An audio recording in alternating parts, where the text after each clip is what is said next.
Hi, my name is Alexi Pappas, and I'm an Olympian, filmmaker, actress, South by Southwest alum, and author of the book Bravey with a foreword by Maya Rudolph. Bravey is about my journey to the Olympics and chasing my creative dreams after having lost my mom to suicide when I was 4 years old. It's also about my own experience with post Olympic depression, and there's a chapter in the book about when I first met Bill Hader and how much his mentorship has meant to me. This conversation you're about to see between Bill and me is about finding mentors, grieving, and managing mental health in high pressure situations from Saturday Night Live to the Olympics. I hope you enjoy. I do want to start by just sharing how we know each other because I think it's fun to share that we first crossed paths in 2018. And this is when we were in touch about a movie that I was putting together. And I wrote about this experience in my book, Bravey. Okay, I'm going to read a short part, which is this is a surreal feeling. So, okay, so, all right. I was in a heavily air-conditioned Airbnb in Scottsdale, Arizona when my phone rang. Hello, is this Alexi? Yes. This is Bill Hader. He said it like it was a question. Hi. I half fell out of the chair I was sitting on. Can you hear me okay? Yes, I can. Bill continued out of breath. I'm at the top of a mountain and it's pouring rain and I'm wearing a Santa Claus costume. I'm on set. I'm sorry. I've never done this before. I've never called someone like this. I don't normally do this, but I had to call you. I'm calling you to tell you that I can't be in your movie. Oh, that's okay. I said it like I was happy that he couldn't be in my movie. Bill could have told me anything, literally anything, and it would have been okay. Just to hear his voice, to hear him say my name was otherworldly.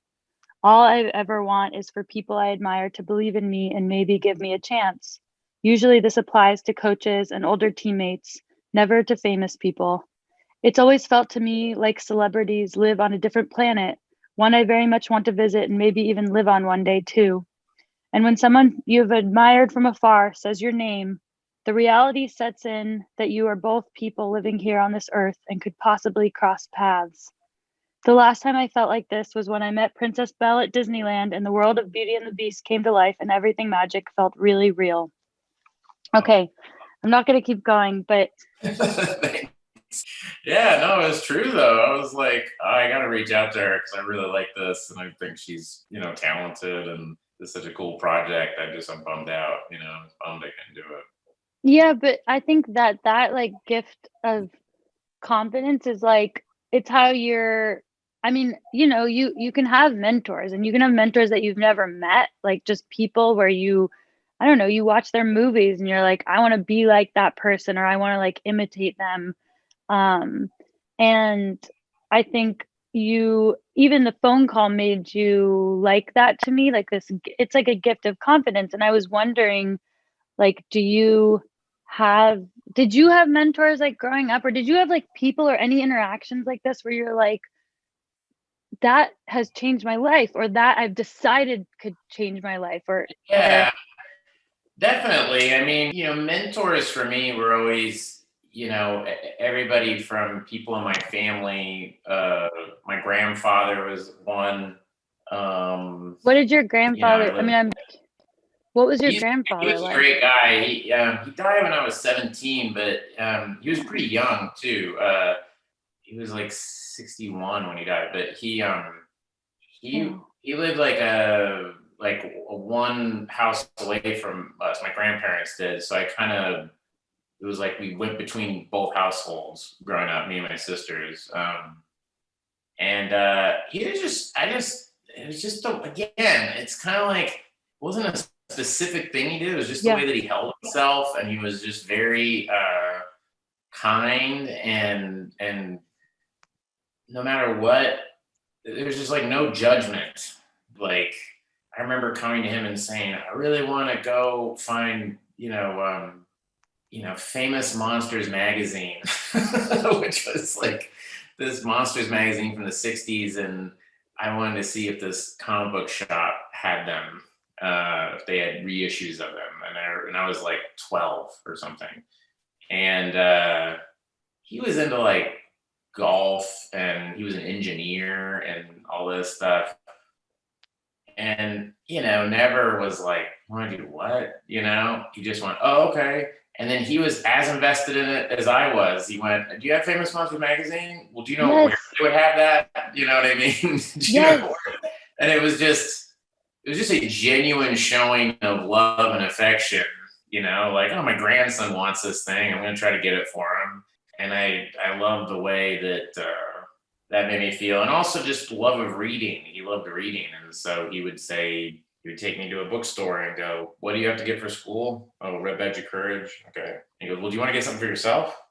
And I'd be like, what do you mean for myself? And he's like, just to read. You want to get something to read for yourself? And I would go over to like the young adult section. He would go, no, you can go over to the fiction section. And I was like, whoa, all those books have bad words and sex. Yeah. And I got like a Stephen King book, and he was like, is this what you want? Okay. And it just gave me this confidence of like, I'm allowed to read that or do that. Like, he thinks that I can, handle that stuff. And so. It reminds me of my au pairs used to like make macaroni and cheese. These were like these babysitters that lived with us because my dad was working. And they would be like, how's the macaroni and cheese tonight? This was one in particular, Petra. And I was like, she's taking me seriously. And like, there's how much variation could there be in a macaroni and cheese? Yeah. But like, But she wanted to know how you felt. And then you're like, oh, well, obviously I have skin in this game. They care they care what I think. Yeah, that's how my grandfather was. And, it was just never talking down. It was always like we were wolves from a young age, and it was really great.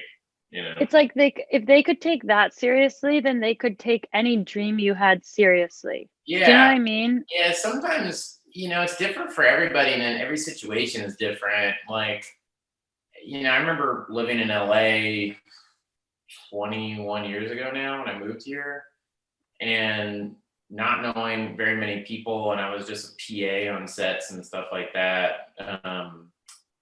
Just getting, picking up trash and driving around the actors and getting coffee and stuff.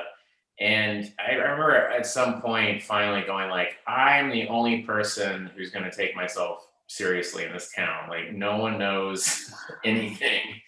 And the only way they'll react to it is if I just make stuff. So I need to figure out a way to make things, because me just talking to people about it isn't getting me anywhere. And so it was like, you just have to show them. And then, that awful feeling when you start writing scripts or you make a short film and it doesn't come out the way you want it to or whatever, and you get really discouraged. I had that for, 7 years or something, just trying to get stuff made and watching every movie under the sun, but not really making stuff. And then it all changed for me because I went to Second City, LA in March of 2003. And, for the first time ever, I remember I was at this, you had to audition to get into these higher levels. And I did my audition. And they said it was awful. We were all in a parking lot, and we all sat on one end of the parking lot, and the people would just call you over. So we would have to watch people get not make it, and they would watch, and they would go, leave, and I was like, oh, this is terrible. This is awful. And I was having just a lot of anxiety, and then they brought me over there, and I remember the guy just went, oh, you're really good at this. And no one had said I was good at anything, like, ever. That wasn't like a family member. Yeah. And even if they had, what would it have meant? It didn't mean the same thing coming from your grandpa as these people, right? Yeah, doesn't mean anything the same with your parents or my grandfather, grandmother, or my sisters or someone else. But like the fact that this person who really doesn't care, was just like, that was really good. And I just thought, Oh wow. And I was writing on that for like weeks. Yeah. Like, oh man, I can like make stuff. I can do this. With this audition you did, I mean, it also takes a certain kind of I mean, I don't know about this word like vulnerability, but like you have to put yourself in a position to maybe fail. Oh And I yeah. think that that muscle is like it's one that you grow and you keep exercising. The one that like might fail but will keep trying. I mean, no better place can, you know, where you learn how to do that on a daily basis is Saturday Night Live. I mean, from Monday pitch meeting on, you're just in a position to look like an idiot, and you just Yeah. keep doing it and doing it. And then like, I remember when Barry came out, we got like some bad reviews, and oh, we got bad reviews, and I read them, and I was like, oh, this isn't that bad. I mean, they're not saying I'm Yes. like dead or something. And they're Yeah. like, and I'm like, yeah, SNL, I got like death threats. But you get bad reviews, and you just kind of go like, oh, okay, like, you move on, And then sometimes in those bad reviews, especially when I was on SNL, I mean, I would find things I agreed with. But on the most part of it, though, I don't really read that stuff, because you also just want it to be like, or not let it affect you too much. You just want to, because you want to have like your, it's vulnerability, but it's also the thing I learned at SNL over time was confidence in your vision. Yeah. I don't know. This is what I want, and you guys, we don't have to disagree, or no one's right or wrong. We'll disagree, but it doesn't have to be right or wrong. It's just we see it differently, and like what I like isn't what you like, and that was the interesting thing about that show. Usually, when you do a show, it's like you're trying to find people with the same kind of general likes and dislikes and tone, and they kind of get the thing that you're doing.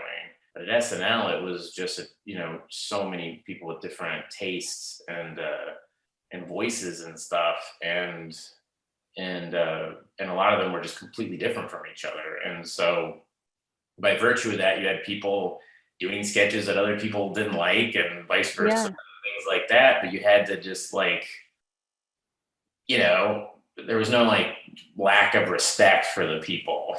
You know what I mean? Yeah. Yeah. Well, it sounds like this energy that you're talking about, even going back to your grandpa, of like his energy was like an egoless son, where you felt the raise like by being around him, and it just you probably still feel it today because you're still talking about it. I feel like he had a big influence on my life in that sense of like,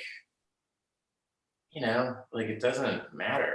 And It's especially not me. in his Yeah. life, he got cancer, and at Oh, the end of his life, he was just kind of like, no woe is me, no anything. Just kind of like, oh, this is what it is, man. And yeah. like it was really beautiful, it was Yeah. a weird celebration of something. And never was like, this is unfair, or how the hell did this happen? I'm like a healthy guy, Yeah. Yeah. or whatever. Yeah. That always really that actually had a massive effect on me. And as you can obviously relate to as well. You have this giant hurt, someone not in your life anymore, and then you kind of go, I don't know how you felt, but I know I felt like, wow, this is like really tenuous. I need to like get my shit together. Yeah. Yeah. So like, or don't, you know. yeah. Yeah. I mean, when I lost my mom in a really different way, Yeah. she took her own life, and that, man, like seeing that at like a really young age, I was confused then, right? Because I didn't understand that it wasn't that like I didn't matter enough for her to stay. That's what I thought then, where I was like, oh, I don't matter enough for her to stay, and so I will matter to everybody else. And I think that was a challenging moment. But what I tried to choose to see the world as, which I think you do too, is like, okay, some things happen that are like sad and unfair. Like I think it was probably unfair that your grandpa got sick. It feels like that. But we can then choose to see the world as like a place that takes things from us and is not abundant, or we can be like, okay, this happened, but the world is still like abundant and we get to have everything else. And I think in thinking even about your experience on SNL, like you could have felt like it was a mutually exclusive thing, your success and theirs, or you could be like, wow, I'm actually just around another kind of sun, these like these performers that are very good, and I get to be around them instead of I have to be around them, or it's like, you know, it's I was so uptight, so afraid of failing, so afraid of doing wrong. why And it wasn't, why well, it wasn't until later that I, started going to therapy and figuring out, like, someone tells you have an anxiety disorder and you're like, all right, whatever. Like, everybody gets nervous, give me a break. And then you have a second therapist go, hey, dude, you have like an anxiety disorder, where it was just the fear of being on live television, which was very anxiety inducing. Still to this day, like when I host, I'm like a basket case before I start shooting, or before we actually do the show. Like the whole week, I'm like just very nervous. But yeah, it was the fear of failing, but also just really irrational thoughts. Like I remember being on set, doing a sketch, and the only thing I can hear are the people walking above the catwalk where all the lights are. I was very hyper aware of what the lights above us were doing. Like I could hear them going like, and we're doing a Californians, and all my head, I'm just going like, First of all, it's like there's a difference between like our emotional reality and our actual reality, right? And like that's okay, but then making sure that it like connects with the actual reality and then doesn't limit the actual reality. I think that's where like that's where probably you and I have like, in our own different ways, but grown, because like for a long time I think I was trying to like solve some of my like internal problems with external solutions, which like drove me very far, got me to the Olympics and this and that.